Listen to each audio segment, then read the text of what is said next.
Teman-teman, hari ini hari yang sangat spesial. Spesial sekali. Saya berada di sebuah tempat yang begitu sejuk. Udaranya sepoi-sepoi. Dan kami kebetulan habis merayakan ulang tahun gereja, teman-teman.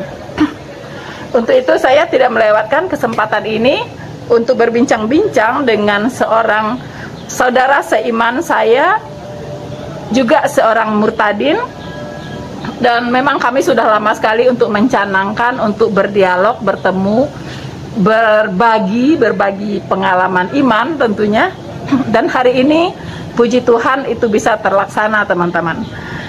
Nah, saya ingin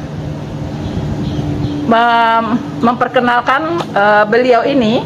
Kebetulan beliau ini juga seorang wanita Minang, berasal dari Minangkabau, dan juga puji Tuhan sudah bertobat menerima Yesus Kristus sebagai Tuhan dan Juru Selamatnya.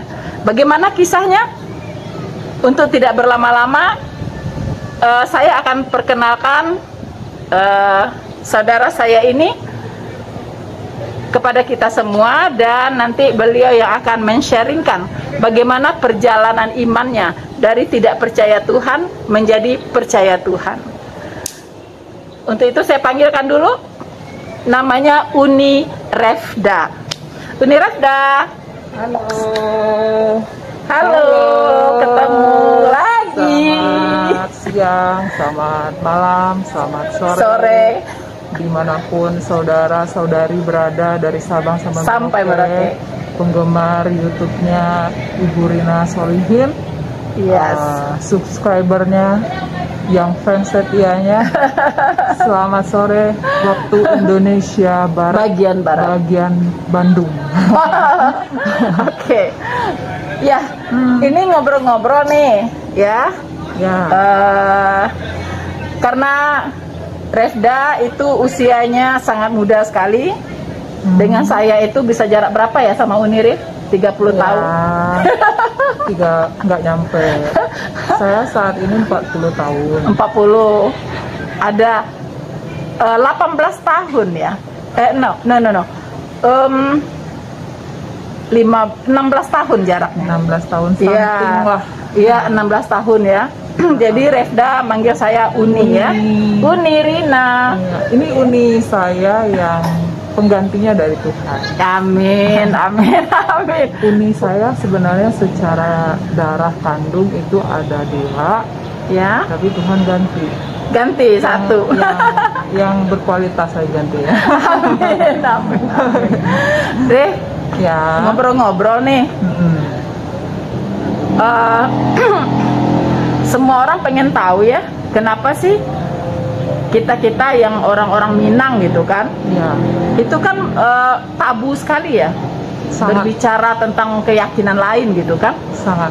Dan kita orang kok bisa awalnya sangat fanatik dengan agamanya, iya kan? Kemudian kok bisa gitu menerima Yesus Kristus sebagai Tuhan, bisa bertobat sekarang gitu kan?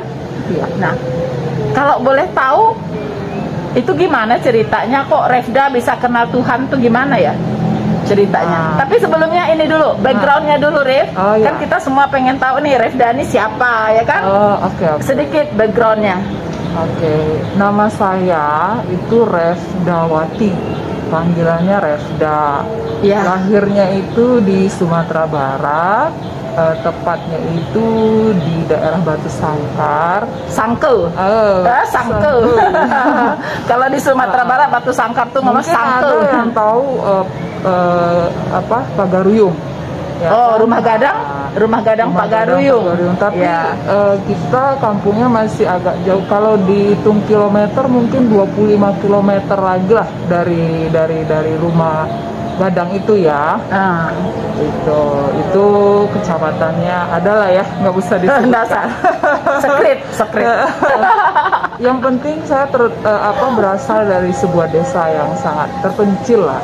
Tapi Ya. rata-rata perantaunya ada di Bandung. Gitu. seperti itu. Mojang pria. Saya ke Bandung itu tahun 99, selesai SMA, melanjutkan kuliah. Dulu Kuliah di mana deh? Dulu di Universitas Padjadjaran. Oh, Unpad ya. Di daerah Jatinangor. Oke.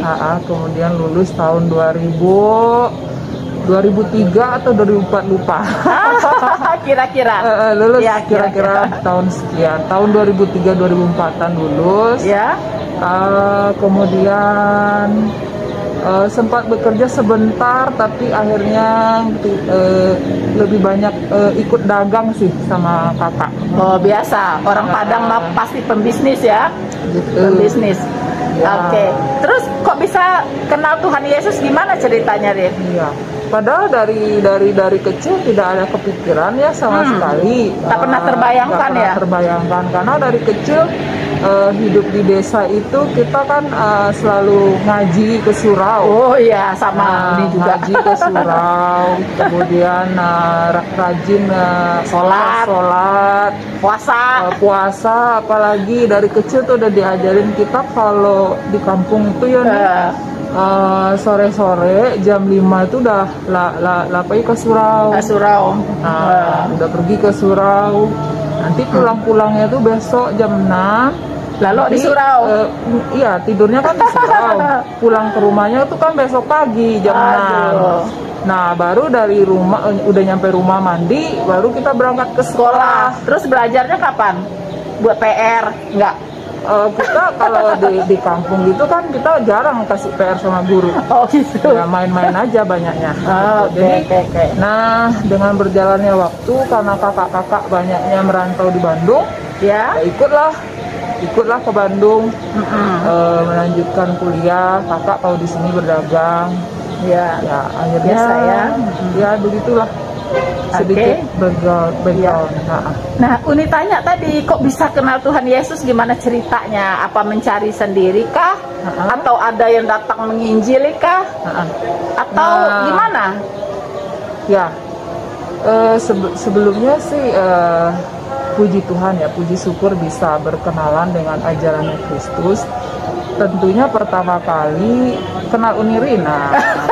Iya. Gara-gara Uni Rina. Sebenarnya bukan banyak mungkin orang di luar sana terbawa-bawa oleh Uni Rina atau siapapun ya kan.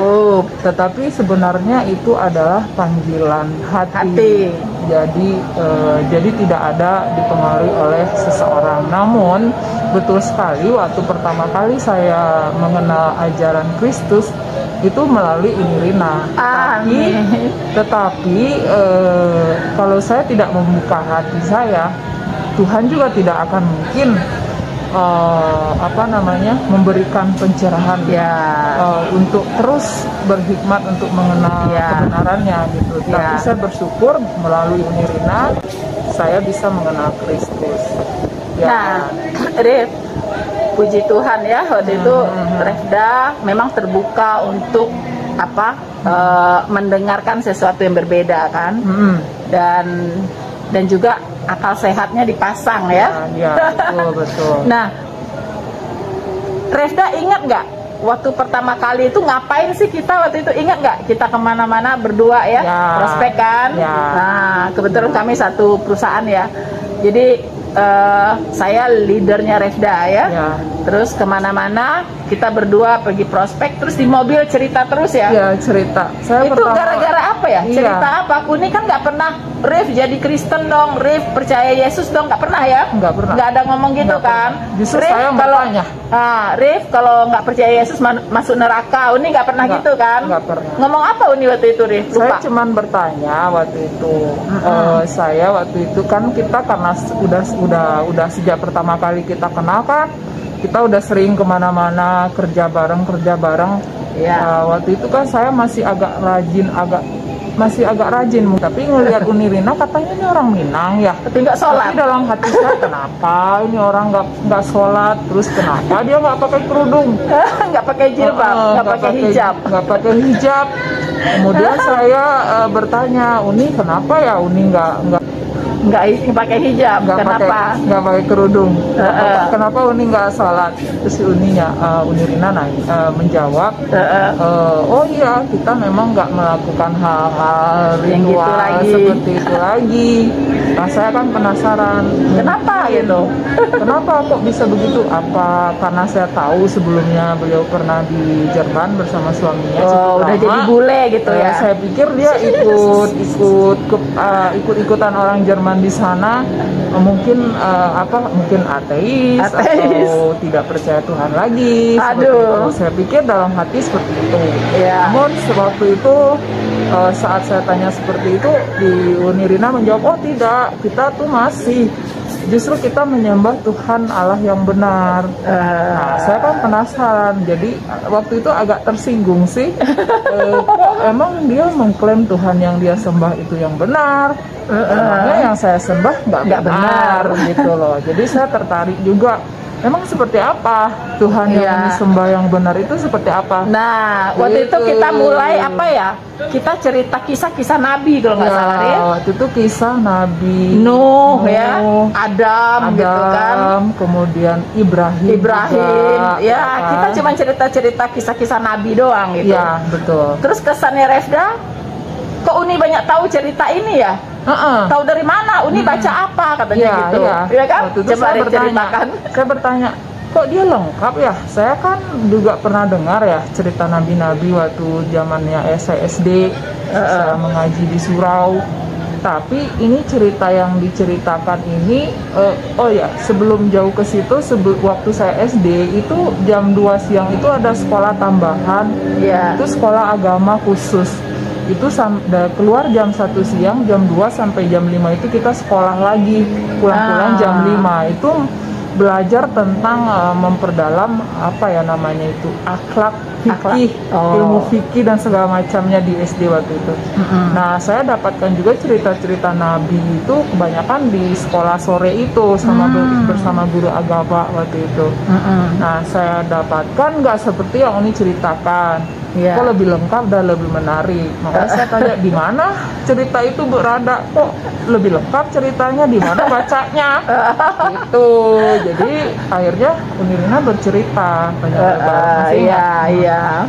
Uni bilang ada bukunya, kalau mau ceritanya yang lengkap ada bukunya tebel, namanya Alkitab gitu kan? Gitu. Nah, akhirnya pada saat itu sedikit waktu itu kita kan di mobil ya, saya ingat di mobil, akhirnya kita pindah tempat. Bagaimana kalau kita bercerita sambil makan? Waktu itu ingat kita bercerita akhirnya pindah ke tempat lotek yang di Naripan. Tahun 2013-an kalau nggak salah. Ya udahlah, kita cerita sambil makan lotek yuk, ayo. Nah, akhirnya Uni Rina menuliskan garis zaman bagaimana penciptaan, bagaimana Adam dan Hawa jatuh dalam dosa, kemudian bagaimana Tuhan janjikan juru selamat, bagaimana Tuhan janjikan akan datang juru selamat. Kemudian akhirnya Tuhan itu adil, dia yang datang sendiri katanya ke dunia ini untuk menyelesaikan dosa manusia. Wih, hebat, masih ingat. Wah, enak banget ya. Si Anu yang punya dosa, Tuhannya datang loh menyelesaikan. Gitu. Makanya saya semakin tertarik waktu itu. Nah, saat itu Uni Rina bilang, bagaimana kalau kita ikut seminar aja ke Jakarta?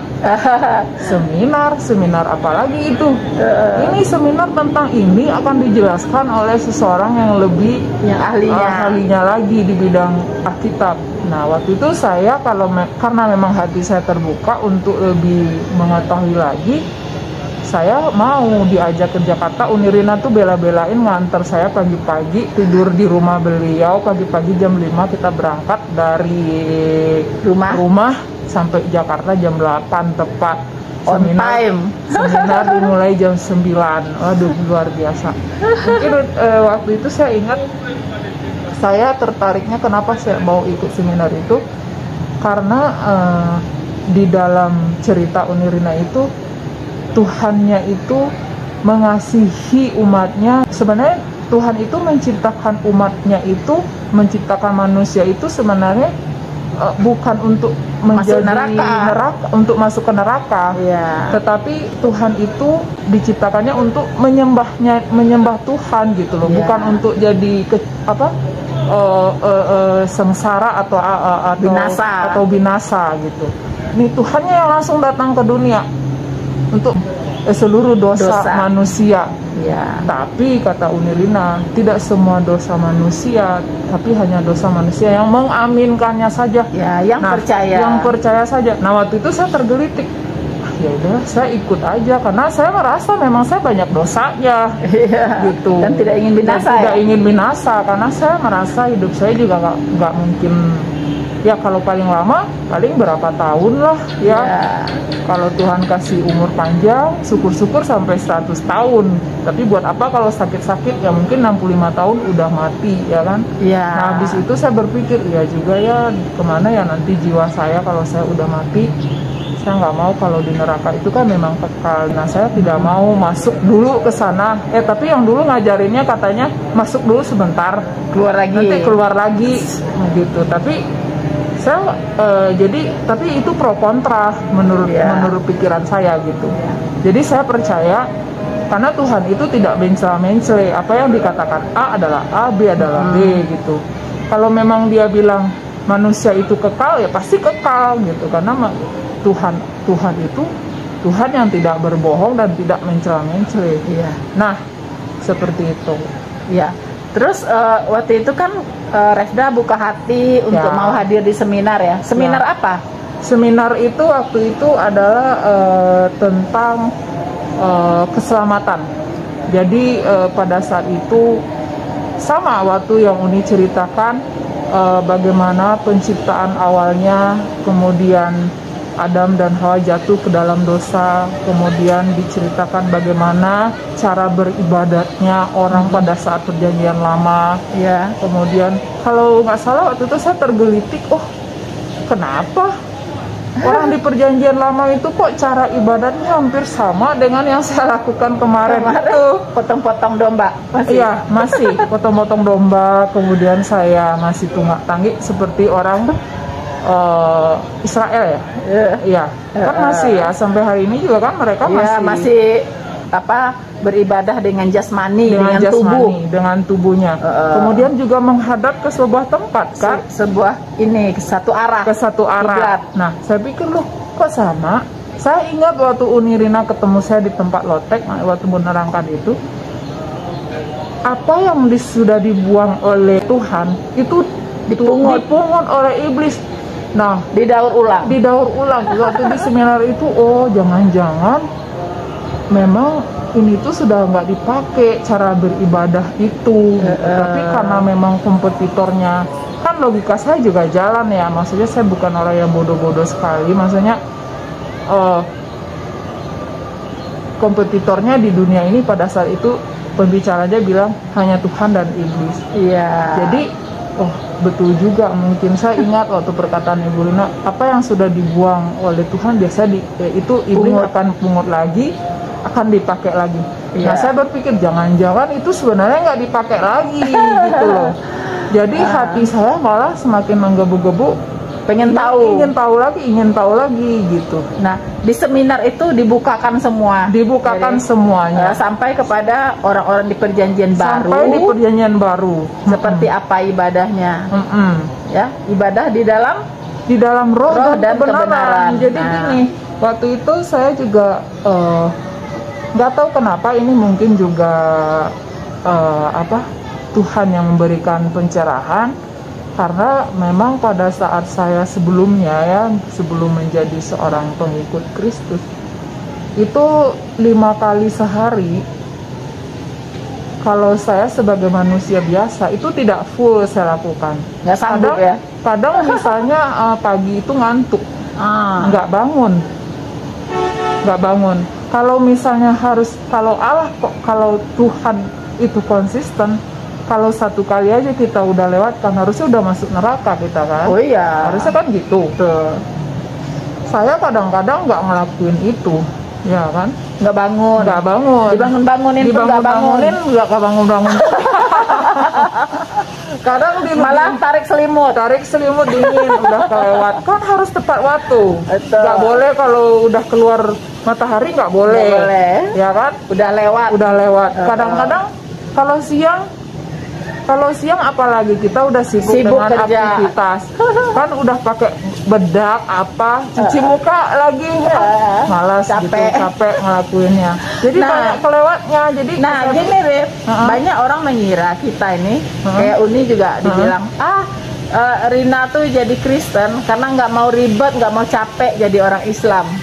Malas karena dia malas sholat, karena dia malas puasa, maunya enak aja gitu, cari yang enak.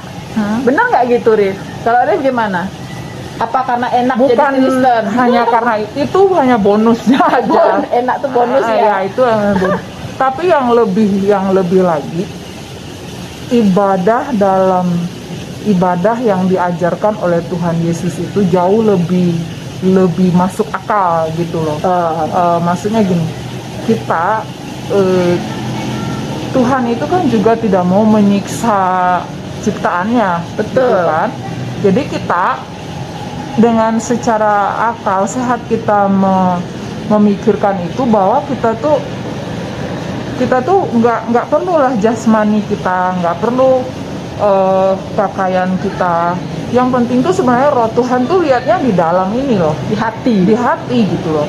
Jadi kalau seberapa rapat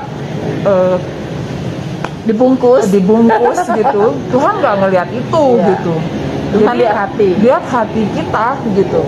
Jadi kalau misalnya kita nggak mau susah, sebenarnya itu bukan alasan. Alasan yang pertama adalah ada kepastian keselamatan masuk surga. Ini yang pertama di ajaran Kristus. Kemudian ringan memang. Ajarannya ringan, tidak memberatkan kita. Oh iya, seperti ada tertulis, Tuhan Yesus berkata, kuk yang kupasang itu ringan. Bebanku tidak berat. Jadi kalau ada yang ringan, ngapain cari yang berat? Benar nggak? Nah, Tuhan betul. itu kan, kalau orang bilang Tuhan tuh Tuhan yang Maha Pencipta langit dan bumi ini gitu. Kita menyembah Dia. Ya pakai akal sehat aja lah gitu ya, masuk logika nggak? Kalau misalnya setiap hari kita seperti itu 5 kali, bahkan 6, ada yang lebih rajin, mungkin ada yang 6 kali, belum tahajudnya, belum segala macam ya kan? Kalau menurut saya ya apa ya, sia-sia aja lah gitu. capek lah. Nah, Ref, ada tadi yang lebih ringan kok. Iya, Ref, tadi Ref udah bilang yang pasti di dalam kekristenan itu ada kepastian keselamatan. Nah, itu dalam pemahaman Refda bahwa Kristen itu memiliki kepastian masuk surga itu bagaimana, Ref? Penjelasannya seperti apa, Ref? Yang Refda imani ya, bahwa kapanpun kita mati pasti masuk surga. Nah, coba gimana pemahaman Refda?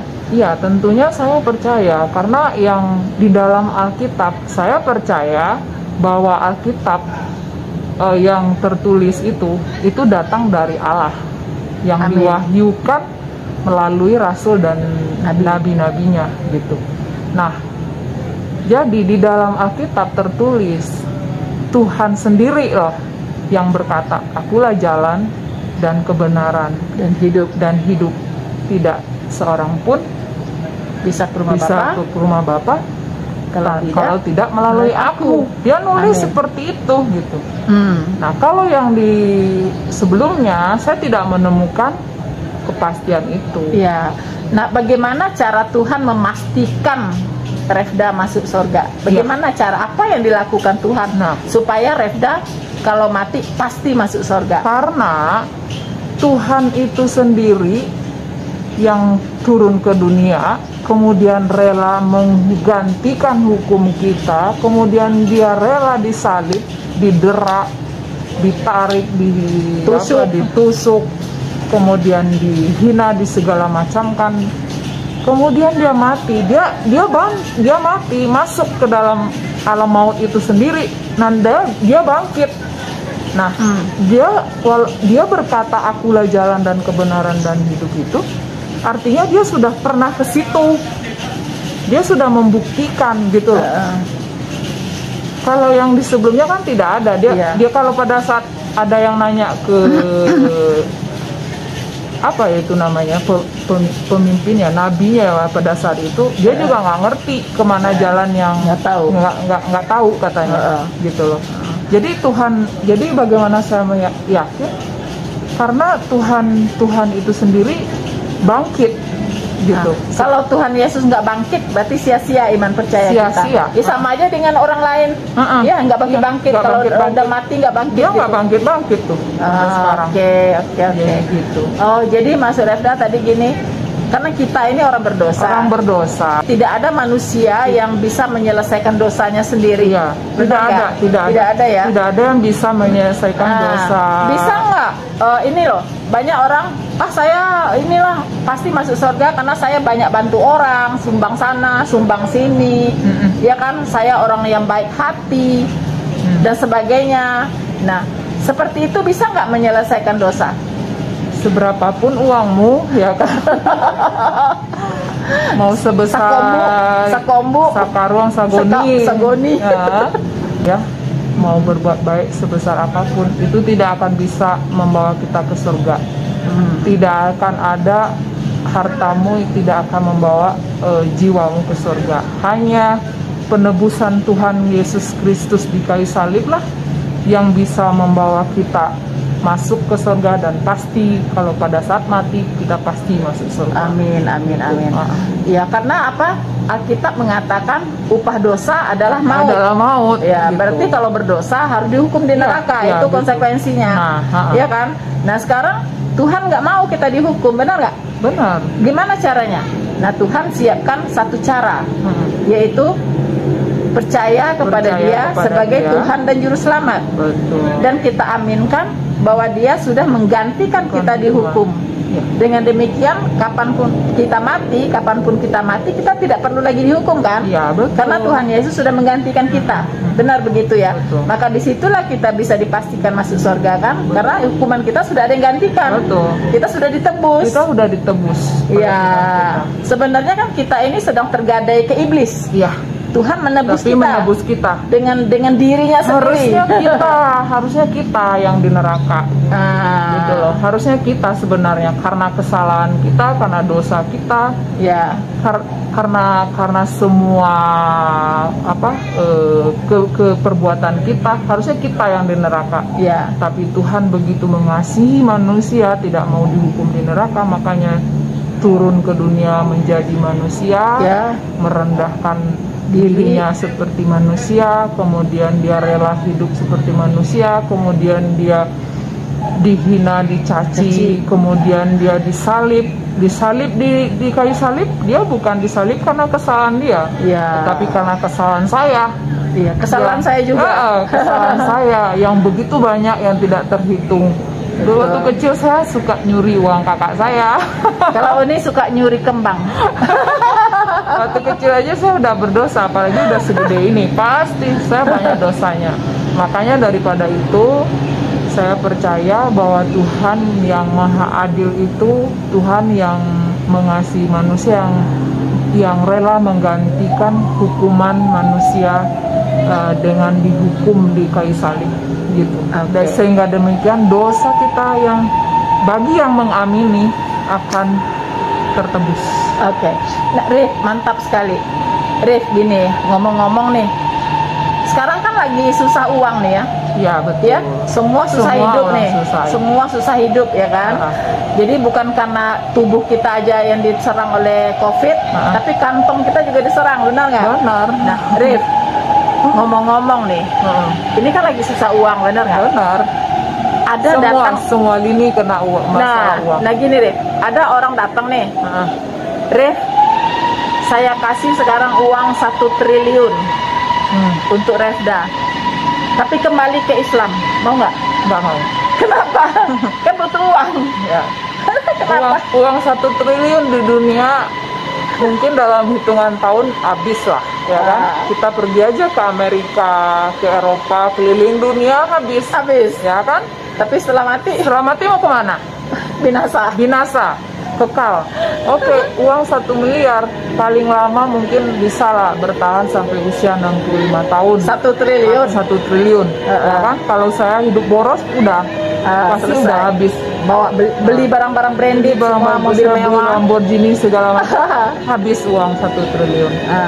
Tapi kalau jiwa saya setelah mati, saya nggak mau ke neraka.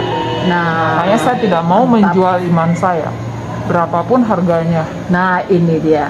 Inilah Baik iman. 1 miliar, 1 triliun, tidak akan, bahkan sebongkah berlian pun tidak akan bisa menggantikan menjual iman saya, menggantikan iman saya kepada iman yang lain, kecuali iman kepada Yesus Kristus Tuhan Allah yang hidup.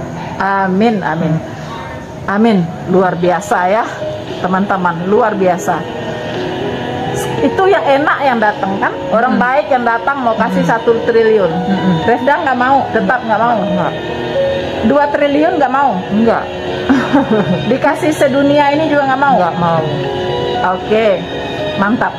Sekarang yang datang orang jahat nih, dia bawa pedang, bawa golok, atau bawa samurai, atau bawa senjata, ya. Kemudian diarahkan ke Refda. Kamu kalau tidak kembali ke Islam, kamu mati sekarang. Saya tembak, Mati atau aja. saya penggal. Tembak Gimana? aja. Tembak aja. Siap.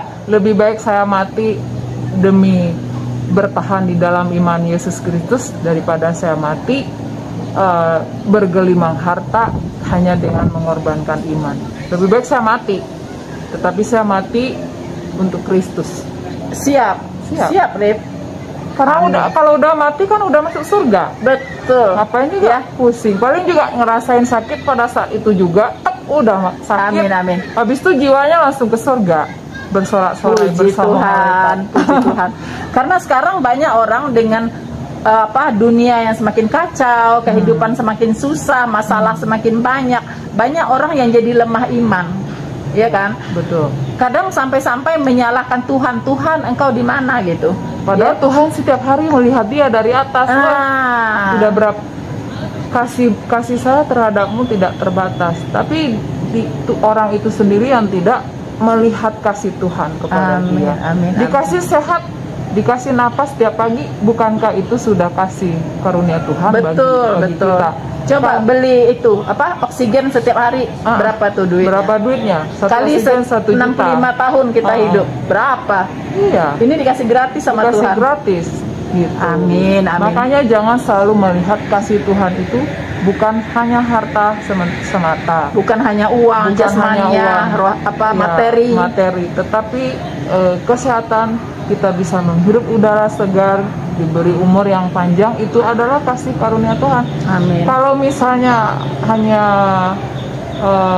sekedar makan atau minum, Tuhan sudah bilang di Alkitab, cukup makan, cukup pakaian, itu sudah lebih dari cukup gitu. Ya, cukupkanlah apa yang ada padamu. Apa yang ada padamu. Dan kasih karunia Tuhan yang terbesar itu adalah anugerah keselamatan yang penting. Betul. Buat apa harta berlimpah tapi tidak selamat? Mati masuk neraka, kekal lagi selama-lamanya. Aduh, jangan sampai deh. Mungkin mau. no way. Mungkin para subscribernya Ibu Rina Solihin, para penonton di luar sana, nah Anda pilih harta apa keselamatan? Nah, itu. Makanya jangan sia-siakan hidup Anda.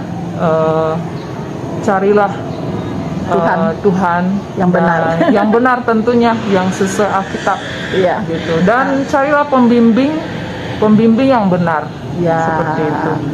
Oke, Babe, by the way, tentunya perjalanan setelah memutuskan menjadi seorang Kristen tentunya nggak mudah dong, nggak gampang, tidak mudah, ya, tidak mudah. Pasti banyak tantangan, banyak sekali, pasti ya. Ya, dan itu tidak mudah karena semua kita juga mengalami ya, yang kita dari seberang lalu kita ikut Yesus, beralih hati gitu kan, itu pasti mengalami banyak sekali permasalahan. Kalau boleh tahu bagaimana tantangan yang paling berat yang Refda hadapin setelah menjadi seorang Kristen, mungkin dari keluarga, pertemanan, atau jadi gini, di di dalam waktu saya pertama kali memutuskan menjadi pengikut Kristus, Ya. itu saya sama sekali tidak memikirkan yang namanya nanti saya bagaimana ya dikucilkan keluarga ya. Sempat terpikir, tapi Tuhan mungkin ini karena memang udah Roh Kudus yang bekerja, jadi waktu itu saya mengambil keputusannya untuk bercerita kepada keluarga pada saat itu. Ya, saya udah siap dengan konsekuensinya. Tentunya pergi dari rumah, ya pergi dari rumah dan tinggal mandiri. Dan puji Tuhan banyak orang-orang di yang bukan satu darah dengan saya bisa menolong gitu ya. Memang tidak mudah. Pernah takut nggak? Pernah gitu.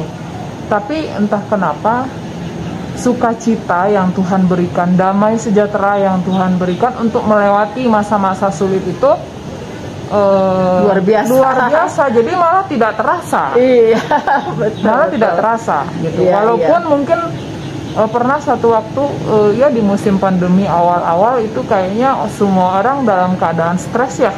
Kita belum Betul. pernah ngerasain hal seperti itu. Shock gitu. Tapi dalam masa-masa sulit itu Tuhan selalu beri jalan. Nah, itu Tuhan dia. selalu beri jalan. Jadi mungkin di last menit gitu ya, Ya. di detik-detik terakhir Tuhan selalu Pertolongan Tuhan datang. Maka Tuhan pertolongan berkata, pertolonganku datang tidak pernah terlambat, Iya. tepat pada waktunya. tepat pada waktu. Benar ya? Iya betul. Itu yang kita alami ya. Jadi, Iya, ya, betul. banyak perjalanan dalam sejak menjadi pengikut Kristus itu banyak masa-masa yang mungkin kalau kita sebagai manusia biasa gitu bisa down juga, tapi Tuhan, makanya saya tuh bersuka cita ikut Tuhan Yesus. Sesulit apapun keadaannya, damai sejahteranya tidak Selalu pernah ada, tidak selalu pernah ada, hilang. tidak pernah meninggalkan saya. Amin, amin, amin, Gitu. amin. Sampai hari ini.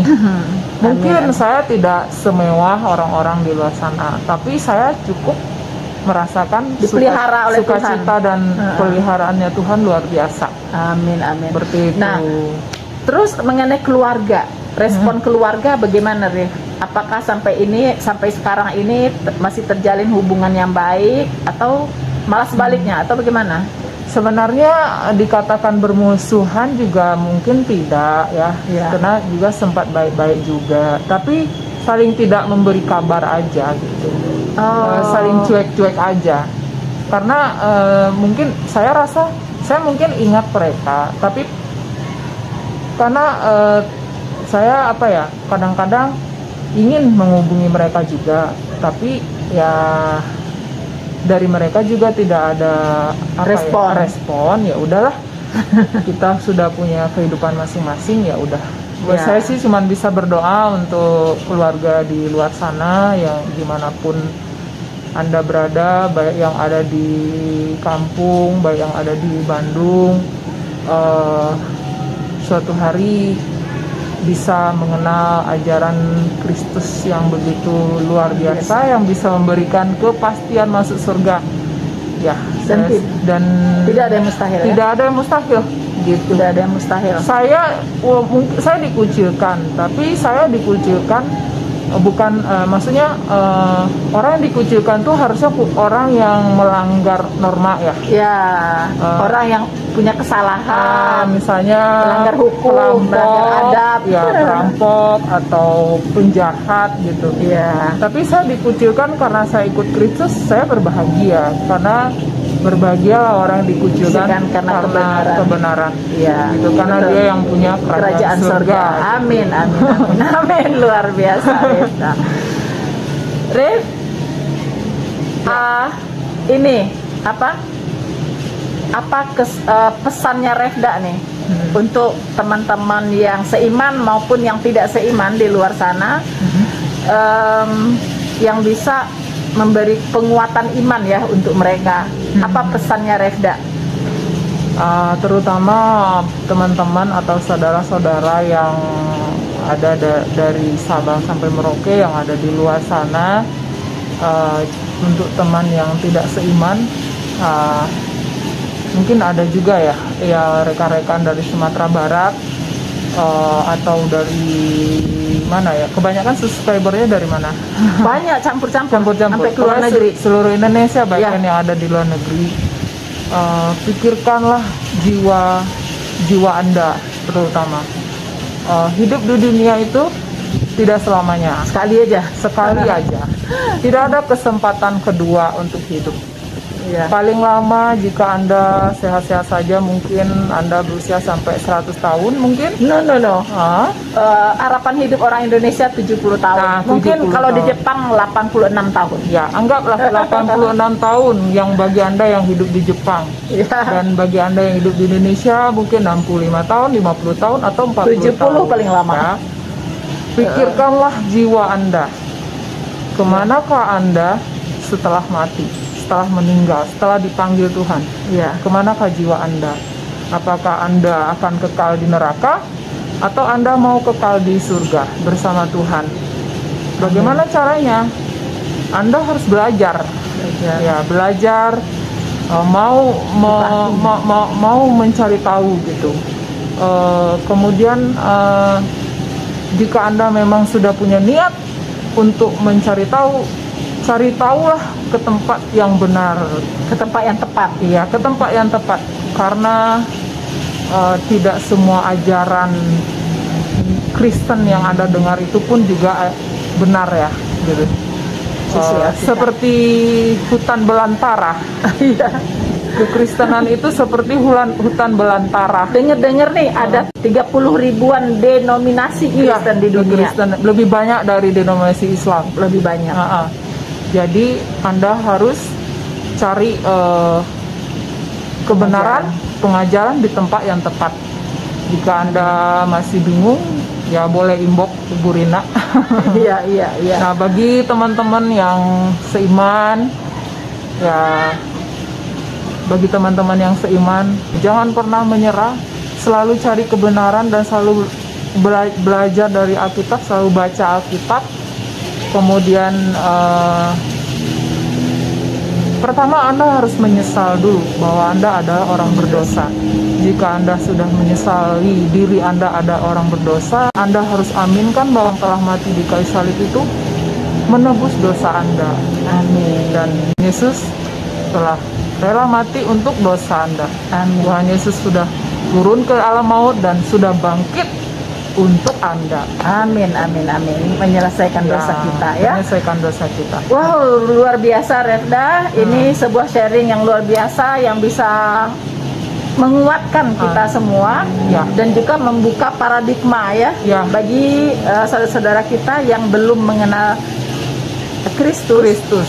Ya, dan yang penting mereka mau buka hati untuk kebenaran, ya kan? Jadi jangan menutup hati, tapi buka hati dan pelajari. Kalau itu benar, why not? Why Ikut. not? Kalau itu memang dikira nggak benar, ya jangan ikut. Ya. So simple, benar Ya, nggak? so simple. Jadi mengikuti sesuatu atau mempelajari sesuatu itu pakai akal sehat, jangan akal pakai sehat. marah-marah. Betul. Itu aja. Iya. Anda harus ikuti. Misal Anda ingin belajar Buddha, pelajari saja, tapi dengan akal sehat. Jika Iya. memang nggak benar, ya cari lagi Cari yang lain. sampai Anda ketemu yang benar. Betul. Seperti itu. Oke, Refda, ya kebetulan hari sudah mulai mendung Ya, dan kita juga sudah Mulai. mau kembali, ya. Oke. Dan kita ucapkan untuk teman-teman yang sudah menonton video ini, jangan lupa untuk Anda berikan dukungan Anda ya kepada channel penginjilan ini dengan cara subscribe, like dan komen. Jangan ya. lupa share juga ya. Share. Saya mau ikut Yesus. Saya mau ikut Yesus sampai selama-lamanya.